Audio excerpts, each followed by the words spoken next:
byty sa nikdy nebudú produkovať tak ľahko, ako sa tlačia peniaze. Ja platím, ako keby som používal iPhone a dostávam za to tlačítkovú Nokiu. Medianová americká domácnosť je podobne bohatá ako medianová slovenská domácnosť. Riešiť problém vysokých cien nehnuteľností dodatočným zdanením. Negatívne dopady jednej inflačnej dane sa štát snaží riešiť inými daňami. Ale dočasne naozaj to môže zatriasť tým trhom a tuto vravím, dajte si pozor, čo si želáte Slováci. Možno to nie je náhoda, že je 10% prázdnych bytov a aj tak tie nájmy v tej Bratislave klesajú. Slovensko je v podstate v recesii, teda pominieme, čo ministri za európske peniaze budujú a vyhadzujú do vzduchu a potom zase budujú.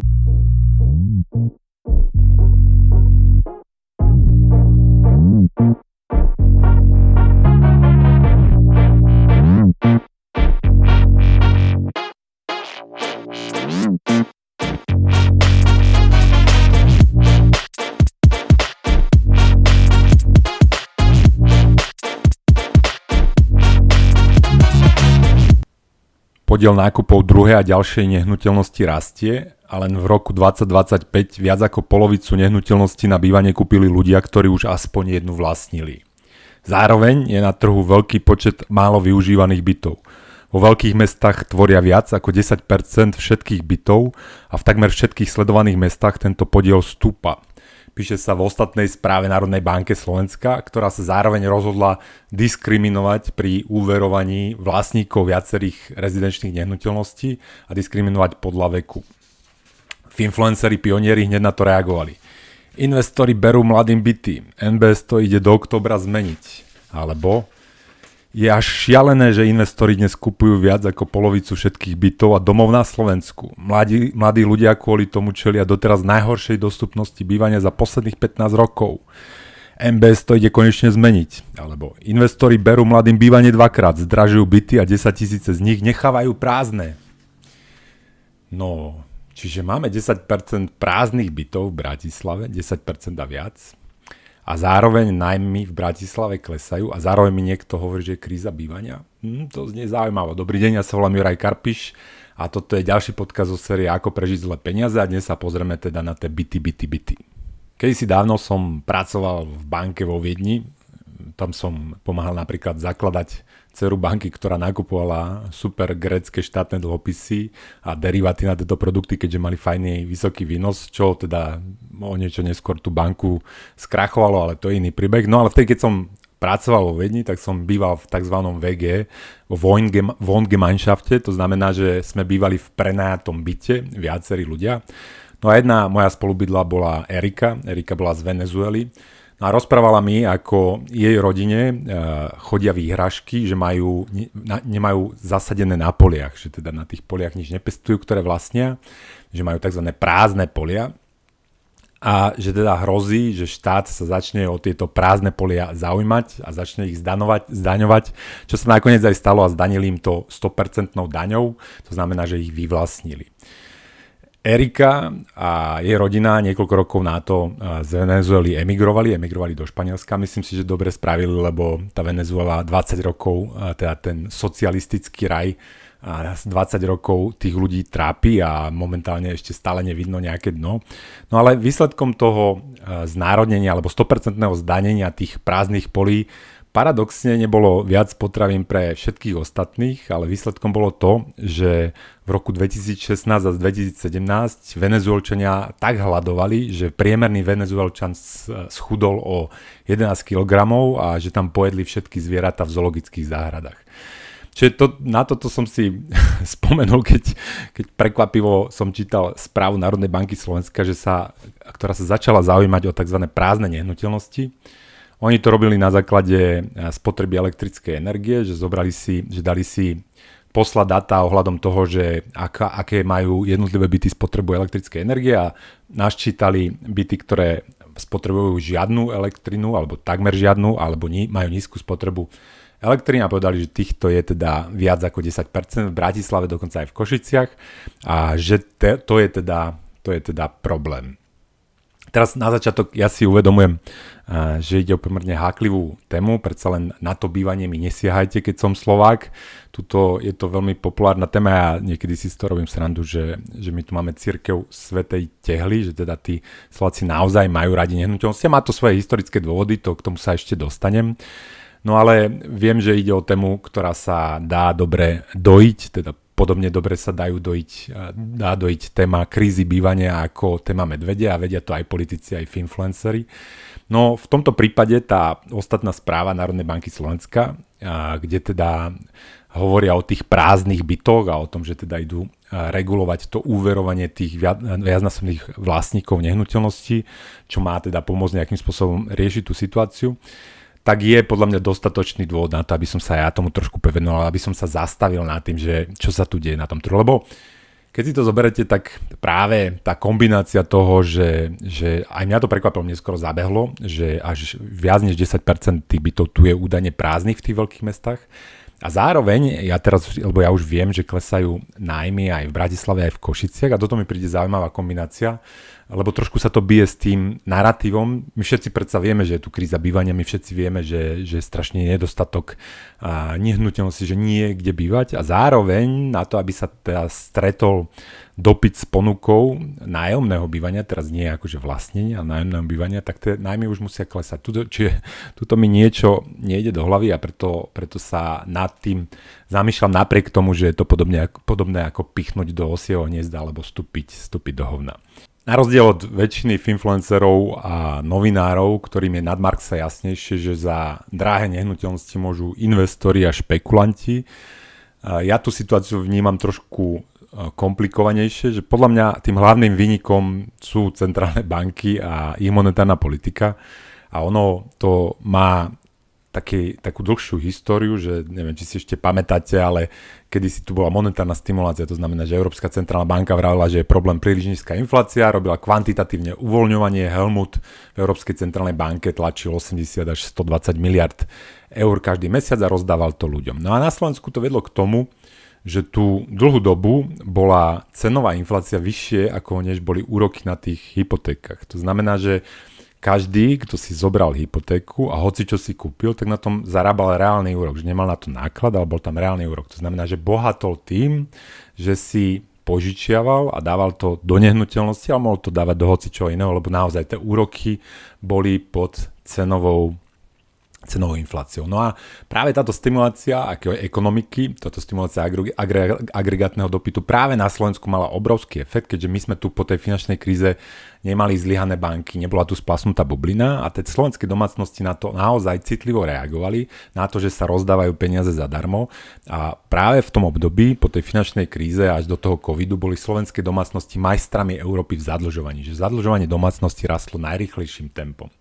A to si treba predstaviť tak, že v podstate, keď aj človek na asistentskej pozícii po škole bez akýchkoľvek zručností, s nízkym priemerným platom alebo podpriemerným platom, si vie zobrať hypotéku, lebo hypotéku vtedy dostal každý, kto mal teba, vedel sa podpísať a vie si kúpiť ten dvojizbák, tak v podstate vy máte nekonečný dopyt zrazu po tých bytoch, lebo je absurdná situácia, že tie peniaze sú zadarmo, lebo sa dávajú za úroky, ktoré sú pod infláciou a zrazu každý chce vlastniť tú nehnuteľnosť. A na takýto stimul alebo na takýto dopyt nemá šancu tá ponuka reagovať, aj keby všetko fungovalo. Lebo treba si uvedomiť, že keď nikomu nenapadne povedať, že nemám auto, alebo máme málo aut a to je preto, že Fero má 2 autá. Ale pri tých nehnuteľnostiach tá okamžitá reakcia je, že ja nemám byt, pretože Fero má 2 byty. No a teraz sa snažíme pochopiť, že v čom je ten rozdiel. No a tá ponuka tých bytov samozrejme reaguje pomalšie, lebo teda keď je zvýšený dopyt po tých bytoch, tak nejaký developer musí pochopiť, že to je pre neho šanca na zisk a začne to stavať, ale o to, ako dlho trvá tá výstavba, závisí, ako je to rizikové a teda či do toho pôjde, či do toho nepôjde a plus, že kedy má šancu tá ponuka zareagovať na ten dopyt. No a toto obdobie tej monetárnej stimulácie, že sa tlačili peniaze o 100-600 v Európskej centrálnej banke, ešte ja som vtedy točil v 2018-2019 videá, že ten, kto nepotrebuje hypotéku, si ju určite zoberte a fixnite si to na 10 rokov, lebo počas životnosti tej hypotéky budú úroky na terminovaných účtoch vyššie, než bude ten úrok, ktorý ste si fixli a dožili sme sa nakoniec to. Nakoniec sme sa dožili vďaka tým novovytlačeným peniazom 15% ročnej inflácie. No ale tým, že teda úplne každý si zrazu mohol kúpiť ten byt, lebo tie úroky majú exponenciálny efekt na tú cenu bytu, že teda, a teraz na cenu toho dlhu, že čím je nižší úrok, tým exponenciálne klesá náklady toho cudzieho financovania toho bytu a čiže každý zrazu má pocit, že zbohatol a môže si kúpiť ten byt a každý si ho aj chcel kúpiť. No ale tá ponuka nemá šancu zareagovať ani keby to bolo super fungujúce odvetvie, no ale ono to také super fungujúce odvetvie nie, keďže tam je kopu rôznych štátnych regulácií, ten povolovací proces niekedy trvá 7 rokov. Si predstavte, že 7 rokov čakáte na to, že môžete vyprodukovať to, čo tí ľudia chcú kúpiť. Takže celé je to také divné a tá ponuka akože zaostávala za tým dopytom. Ale ono nikdy nemá šancu ponuka tých bytov reagovať tak rýchlo, ako sa mení politika centrálnej banky, ako sa mení to tlačenie, tá situácia tým tlačením peňazí. Že byty sa nikdy nebudú produkovať tak ľahko, ako sa tlačia peniaze a to je jeden z dôvodov, prečo tie byty ich cena tak prudko narastá, lebo tá ponuka nestihla reagovať. Tých špekulantov a investorov ale neobvinujú len neinformovaní influenceri a novinári. Robí to aj samotná banka, centrálna banka. Investičný dopyt zároveň môže umelo prispievať k rastu cien bývania a tým zhoršovať jeho dostupnosť pre ľudí, ktorí si kupujú prvé bývanie. No ale na tom nie je nič umelé na tom dopyte, že ak kazíme peniaze a ak robíme infláciu v tých centrálnych bankách, tak tí ľudia prirodzene hľadajú bezpečný prístav, kde môžu schovať svoje úspory, celoživotné úspory pred hnitím zlých peňazí. A bolo to úplne racionálny a úplne dobrý krok z hľadiska všetkých investorov a z hľadiska tých v úvodzovkách špekulantov, lebo ten, kto to tak neurobil, tak počas tej covidovej inflácie v priebehu niekoľkých rokov stratil tretinu hodnoty svojich úspor. Čiže to nie je umelý dopyt, to je normálny dopyt a tá nehnuteľnosť, to aktívum môže byť dopytované z dvoch dôvodov. Poprvé, že vy chcete v tom bývať, že vy chcete spotrebovať výnosy toho aktíva, alebo ten druhý dôvod je, že vy chcete prenajímať to aktívum a zarábať na tom, čo produkuje to aktívum. A ten tretí dôvod, to sa často spomína, to sú tie v úvodzovkách prázdne byty, že to sú tí ľudia, ktorí si to kupujú len preto, že tie peniaze sa kazia, hníjú a vedia, že potrebujú sa do niečoho schovať na to, aby si uchovali hodnotu tých svojich úspor. Ja osobne ešte vidím jeden dôvod, prečo sú tie najmä bratislavské byty tak drahé. A ono to súvisí s tým, ako to tu funguje, čo sa týka daní a verejných služieb, ktoré poskytuje štát. A teraz to budem ilustrovať na mojom príklade. Že ja som sa kedysi v roku 2018 presťahoval z Bratislavy do regiónu. No a tým, že som sa presťahoval, tak mi dramaticky klesla kvalita a množstvo spotrebovaných verejných služieb. A teraz to, čo si pod tým predstaviť. No napríklad nemocnica, ktorú mám najbližšie, je rádovo horšia než jedna z tých, než hoci ktorá zlá nemocnica v Bratislave. Školy, je tu menej škôl a v priemere, keď si pozrite hodnotenie tých škôl, výrazne horších ako v Bratislave. O kultúre to vôbec nebudem ani rozprávať. Ja tu nemám cestu, nie je to, že ešte kultúru. Čiže vidíte, že ja som sa môjim presťahovaním som radikálne znížil spotrebu a kvalitu verejných služieb, no ale na cene sa to nejakým spôsobom neprejavilo. Ja stále platím rovnaké dane, ako keby som býval v Bratislave, chodil do Slovenského národného divadla. Operáciu som absolvoval v najlepšej slovenskej nemocnici a moje deti chodili na najlepšie slovenské gymnázium. A v tomto vidíte, v tom nesúlade medzi cenou tých verejných služieb a kvalitou a množstvom poskytovaných verejných služieb, ten nesúlad sa vyrovnáva práve v cenách nehnuteľnosti. To znamená, že v tých cenách bratislavských bytov máte aj to, čo je tam lepšie, sú to lepšie a viac tých verejných služieb. On sa to dá prirovnávať k tomu, že ja napríklad momentálne tým, že žijem na dedine, kde nič z toho, čo som vám vymenoval, neviem spotrebovávať, tak ja platím, ako keby som používal iPhone a dostávam za to tlačítkovú Nokiu. No a presne tento rozdiel medzi tomto sa prejavuje aj v tých cenách nehnuteľnosti. A ako sa to dá riešiť? No tak, že mi umožníte platiť za tlačítkovú Nokiu a nie za iPhone, keď už teda mám biedne a strašne málo verejných služieb, ale to je iný príbeh a trošku dlhší, možno ho raz porozprávam. Vráťme sa ale k tým hnusným pakujúcim špekulantom, ktorí nakupujú tie byty. V argumentácii voči tým prázdnym bytom, že teraz akože dupneme na prsty tým pakujúcim investorom nenažraným, ktorí kupujú byty a potom ich prenajímajú, aby sme mali teda menej prázdnych bytov, je zásadná logická chyba. Ono tí investori do nehnuteľností, ktorí kupujú, a teraz MBSK tam sama píše, že už viac než polovica nakúpených rezidenčných nehnuteľností je kupovaná niekým, kto už jednu alebo viac nehnuteľností vlastní, ale tá polovica sa ešte dá rozdeliť na približne dve polovice. Jedna polovica to kupuje za vlastné a druhá polovica to kupuje za cudzie, čiže cez páku tej hypotéky. Tí, čo to kupujú za vlastné, a teraz poznáme sa veľa z nich, ako niektorí z nich poznám, to je klasická obava o to, že teda mám už nejaký majetok a teraz nechcem to nechať v zlých peniazoch, čo si kúpim. Slováka prvé nápadne tá nehnuteľnosť. Tak kúpim si tú nehnuteľnosť, nechám to pre deti, nebudem to prenajmať, čak sú aj tak nízke nájmy, nechcem, aby mi to rozbili, mne to za tých pár tisíc nestojí. To sú tí, čo sa chránia pred tým hnitím zlých peňazí v tých nehnuteľnostiach. Tá druhá partia, ale ktorým sprísnili tú reguláciu, ktorých chce Centrálna banka diskriminovať v tom úverovaní, to je ale iná partia, že to sú ľudia, ktorí boli na kurze u niekoho, kto robí to vzdelávanie o pakovaní investičných nehnuteľností, chcú roztočiť to koliečko, pochopili, že na hnití zlých peňazí sa dá zarábať aj tým, že si zoberete na seba dlh a potom splácate čoraz nižšiu reálnu hodnotu toho dlhu, napcháte to do tých nehnuteľností, tie prenajmate a robíte si z toho to kolečko.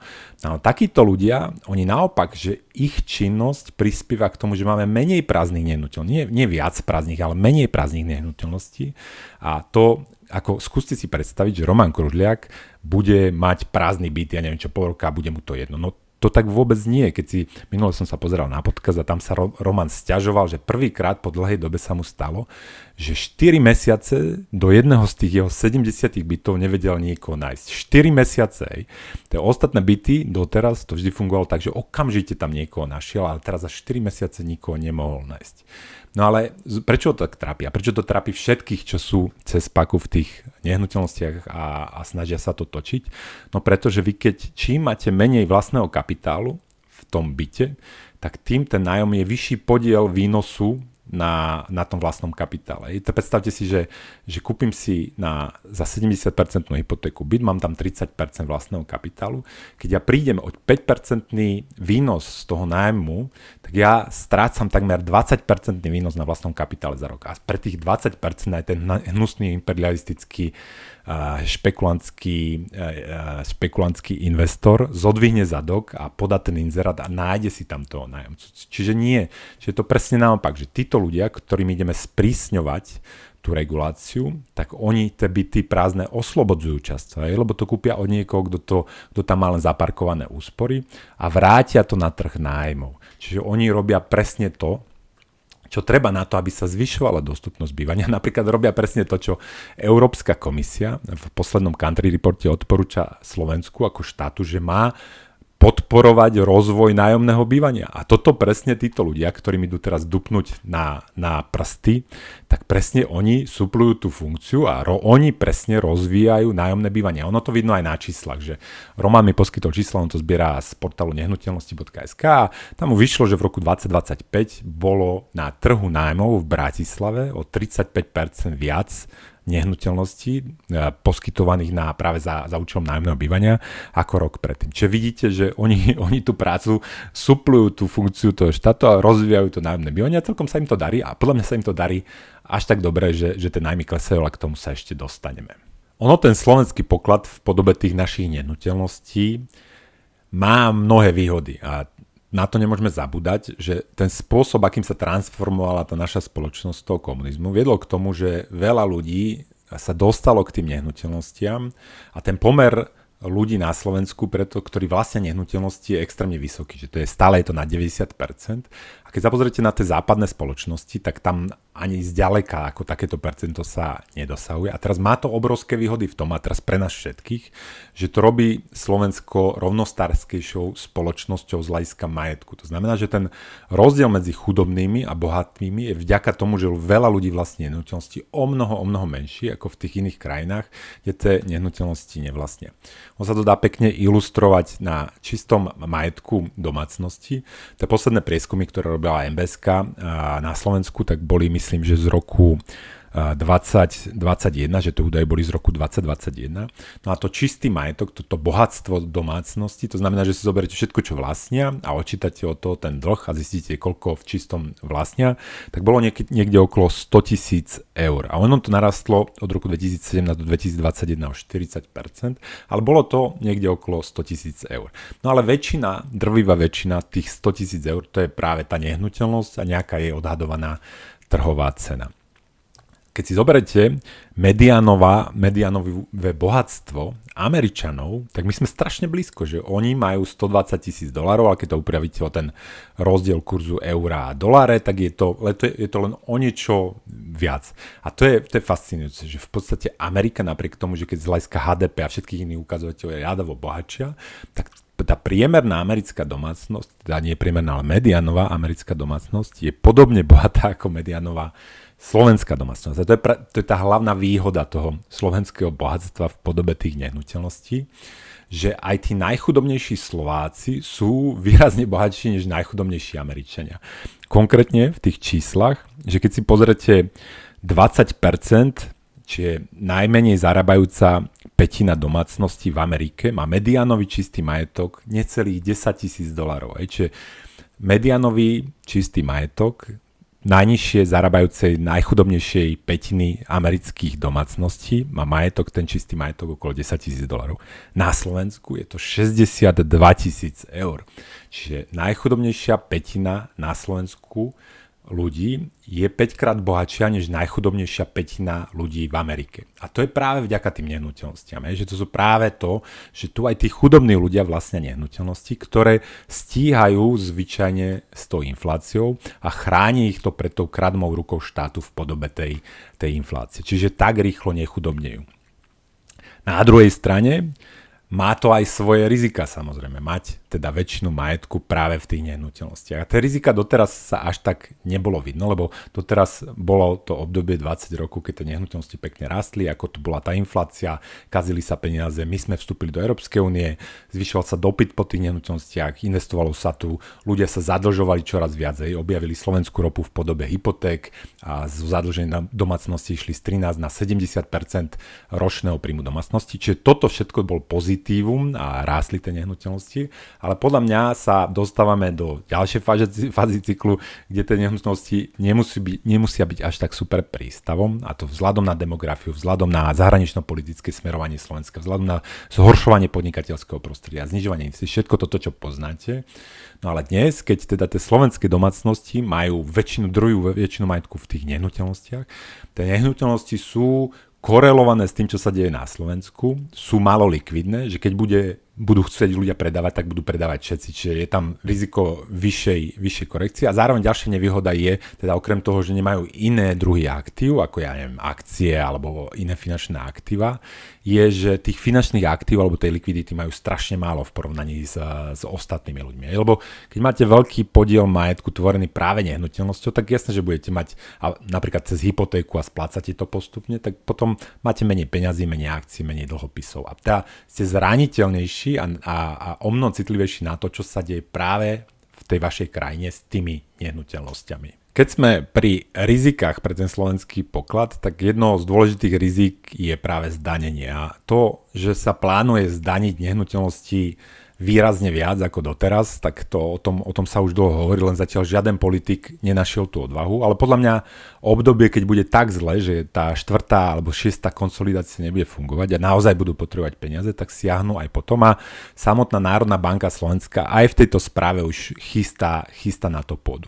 Lebo, teda, a málo kto z influencerov alebo novinárov tú správu dočítal až nakoniec, aj Národná banka Slovenska pripúšťa, že tá navrhovaná regulácia s tými prázdnymi bytmi a s dostupnosťou moc nespraví. Jej slovami, zmeny v nastavení LTV navyše môžu zmierniť investičný dopyt len čiastočne, keďže pomerne veľká časť investičných nákupov je realizovaná bez hypotéky. To je to, čo som vysvetloval, že veľa ľudí to kupuje za svoje a oni majú tie prázdne byty a im to je úplne jedno, že prídu o pár tisíc na tom nájme. No a čo je teda riešenie podľa Národnej banky Slovenska? Poďme k jadru pudla. Na Slovensku je jedným z dôvodov vysokého investičného dopytu aj nízke zdanenie nehnuteľností. Vyššie zdanenie by zároveň mohlo znížiť motiváciu držať investičné nehnuteľnosti, ktoré zostávajú prázdne, to je nie sú využívané na bývanie. Národná banka Slovenska v podstate navrhuje zdaniť tie úspory, ktoré sa skrývajú pred inflačnou daňou. Čiže na jednej strane máte zdaňovanie infláciou, tie úspory sa snažia utiecť niekam do nejakého aktíva a teraz Národná banka Slovenska navrhuje, že tam, kam ušli, poďme ich znova zdaniť. Mňa to neprekvapuje, však akože zmyslom štátu je zdaňovať, ale trošku sa nad tým usmievam, lebo to mi pripomína ten Misesov, Ludwig von Mises, to je taký známy ekonom a on hovoril, že to je taká nekonečná reťaz, že v podstate, že ten štát sa praví jednu intervenciu, tam má negatívne dopady a tie negatívne dopady sa ten štát snaží riešiť ďalšou intervenciou. V tomto prípade sú to dane, že negatívne dopady jednej inflačnej dane sa štát snaží riešiť inými daňami. No, ako mňa to opäť neprekvapuje, lebo viac daní, viac príjmov pre tých politikov, ale pre tú ekonomiku a pre tie byty to moc pozitívne nebude. Lebo zamyslite sa, o čo ide, že vlastne Národná banka Slovenska chce riešiť problém vysokých cien nehnuteľností dodatočným zdanením. Že v podstate, že to je akože ani to, že keď sa veľa fajčí, tak to nejdeme podporovať tým, že to zdaníme. Naopak, my sa to snažíme tlmiť daňou a preto keď máme málo a drahých nehnuteľností, ideme ich zdaňovať, tak podľa mňa to je skôr naopak, že to je jak s fajčením, že bude ešte menej a ešte drahších nehnuteľností. Ako áno, dočasne ten šok toho, že tam zavedete obrovskú daň na to, keď má niekto prázdnu nehnuteľnosť, môže krátkodobo viesť ako k nejakým úpravám relatívnych cien, ale z dlhodobého hľadiska, že ten developer, vy mu znižujete zisky. Čiže ten developer, ten blázon developer, kto dnes ešte stáva na Slovensku, že ide tým martýriom povolovania 7-ročného alebo neviem koľko ročného, potom začne to stavať a neviem čo, to trvá 10 rokov, medzi tým trikrát narastú ceny vstupov, zmenia sa vlády, zdania ho, neviem čo. Čiže ten, kto do toho doteraz ešte mal tendenciu ísť, keď mu na konci poviete, že ten jeho finálny produkt bude ešte viac zdanený, čiže on tam má menšiu maržu na tom, tak ako viac tých developerov si to rozmyslí. Čiže podľa mňa výsledkom akože vyššieho zdaňovania teda nebude dlhodobo ako väčšia dostupnosť nehnuteľností, skôr naopak. Ale dočasne naozaj to môže zatriasť tým trhom a viesť k tým nižším cenám, ale tuto vravím, dajte si pozor, čo si želáte, Slováci. Dajte si fakt pozor, čo si želáte. Aby sme neboli úplne v rukách tu našich politikov a to, že či sa rozhodnú zdaniť nehnuteľnosti alebo nie, aby sme nemali väčšinu nášho majetku v jednom druhé aktíva, ktoré je málo likvidné a v prípade jeho veľkej korekcie máme problém, tak odporúčam diverzifikáciu aj do tých akcií. Ako diverzifikovať do svetových akcií skutočne pasívne za nízke náklady, zistíte v mojom kurze Investujeme do akcií za ďou na mojej stránke www.jurajkarpiš.com. Nie je to vôbec komplikované, zvládla to aj Aďa a 1500 ďalších ľudí, čo absolvovalo ten kurz. A za necelých 6 hodín budete mať účet u ozajstného svetového brokera a nakúpené TETFka. Čiže choďte sa tam pozrieť. Choďte čím skôr, lebo aj vzhľadom na tú infláciu asi budem čoskoro zvyšovať ceny. No ale vráťme sa teda, prečo si myslím, že tí Slováci sa môžu dočkať toho, čo si prajú a môžu toho dostať viac, než čakali. To, čo ma najviac šokovalo na tej správe, ani nie je to, že to chcú zdaňovať, akože zdaňovať nehnuteľnosti chcú už dlho a raz sa to stane a treba s tým počítať, ale ma to prekvapilo, že aký je tam práve nesúlad, že v Košiciach a v Bratislave klesajú nájmy, som začal badať na rôznych zdrojoch, akože keď si pozrite nejaké verejné dostupné informácie, tak zistíte, že podľa Deloitte Trend Indexu v prvom štvrťroku 2026 kleslo nájomné na bývanie v Bratislave o 2,1% a v Košiciach o 4,8% voči predchádzajúcemu štvrťroku. Čiže aj v Bratislave, aj v Košiciach klesá nájomné a ono klesá nominálne napriek viac než 4% inflácii. To znamená, že ono keby narastlo 4%, tak je na nule. A napriek tomu nominálne klesá. Rovnako nájmy klesajú v Bratislave podľa Zoznam Reality portálu. Tam podľa ich čísel je mediánový nájom dvojizbového bytu inzerovaný na tomto portáli 650 eur. S tými nájmami na Slovensku nie je problém, že keď si to porovnáte s priemernými mzdami, tak sú relatívne nízke, že je to niekde okolo 20%, keď si zoberiete dvojizbový byt, dvaja ľudia bývajúci v dvojizbovom byte s priemernou mzdou, tak je to asi 20% ich priemernej mzdy, pričom ten podiel nerastie, naopak klesá, akože postupne postupne v rokoch klesá. Rovnako keď si porovnáte nájmy na Slovensku v porovnaní s okolitými krajinami, Maďarmi, alebo Rakúšanmi, alebo Čechmi, alebo s kým, tak ten náraz nájomného od roku 2010 bol akože najnižší, bol nižší než je priemer Európskej únie, alebo niekde v okolí priemeru Európskej únie. Čiže priemeru Európskej únie. Čiže ten nájom na Slovensku je podivuhodne nízky a teraz aj absolútne aj relatívne k príjmom tých ľudí na Slovensku a zároveň máme extrémne vysoké ceny tých nehnuteľností. Že oni sú že ten podiel toho nájmu k tým cenám tak je veľmi, veľmi nízky. Čiže toto mi hovorí, a teraz v tom poslednom období ešte ten nájom začal klesať. Toto mi hovorí, že to, čo vedia všetci, že tá kríza bývania, že to nemusí byť úplne pravda, že možno nie je žiadna kríza bývania.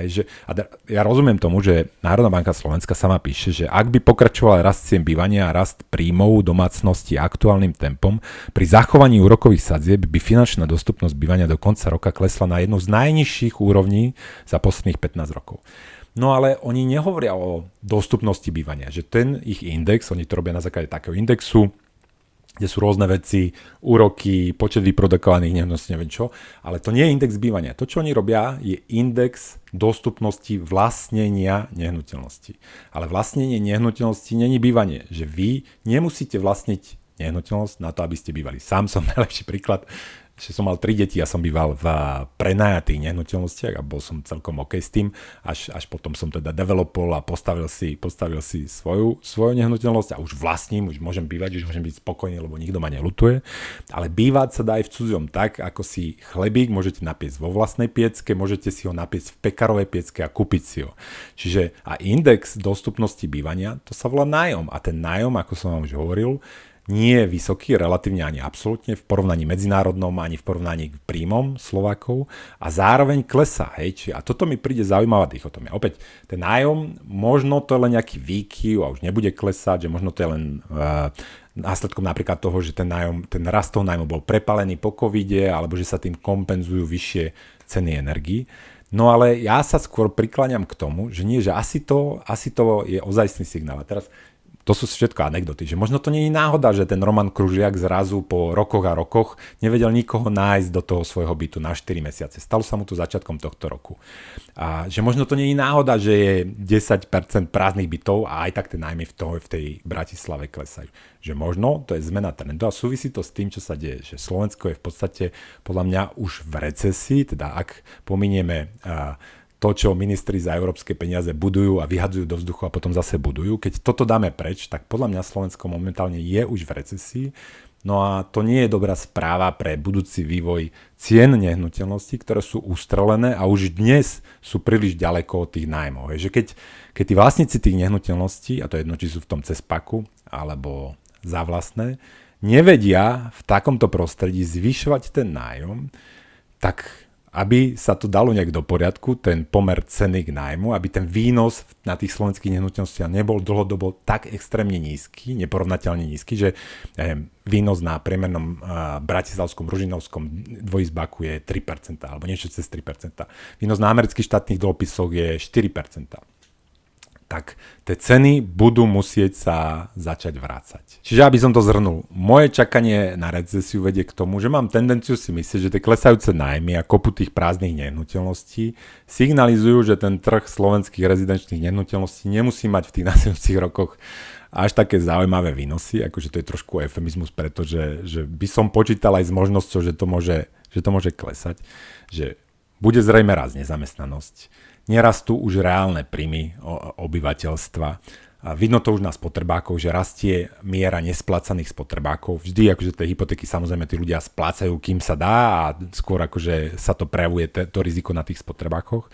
Čiže všetky tieto faktory, ktoré vidím, mi hovoria a ma nabadajú k opatrnosti ohľadom teda budúcich výnosov slovenských rezidenčných nehnuteľností. Čiže ono to nemusí trvať až tak dlho a tí Slováci sa naozaj dočkajú, že vlastnenie nehnuteľnosti bude dostupnejšie, ale teda pre tých, čo budú mať zamestnanie a čo budú mať na to kapitál.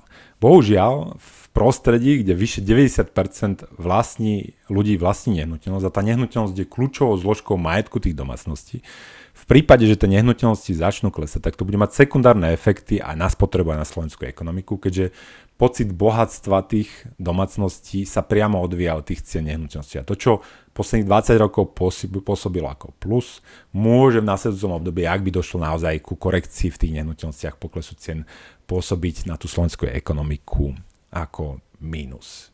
Či to je tak, uvidíme, ako ešte ten názor nemám silný, sme na začiatku, ešte v tej recesii oficiálne nie sme, nezamestnanosť nie je nejak extrémne vysoká, ale v investovaní a teraz v tom, čo robíte vo svojom majetku, by som si dával na toto pozor a počítal by som aj s touto možnosťou. Úroky už rastú, to čo mi všetci hovorili, že tie úroky pôjdu späť, nazad, neviem čo, že bude to klesať. A myslím, že včera Európska centrálna banka prvýkrát opäť zdvihla úrok po znižovaní úrokov a myslím si, že to nie je akože koniec toho trendu, čiže tá páka sa bude predražovať, veľa ľudí podľa mňa bude vrácať tie nehnuteľnosti, ktoré nebude vedieť splácať buď tým nízkym nájmom alebo zo svojho z tých príjmov na ten trh. Čiže toto sú také akože rizikové faktory, ktoré vidím pre tie slovenské rezidenčné nehnuteľnosti a tým pádom aj pre bohatstvo a pocit akože bohatstva slovenských domácností.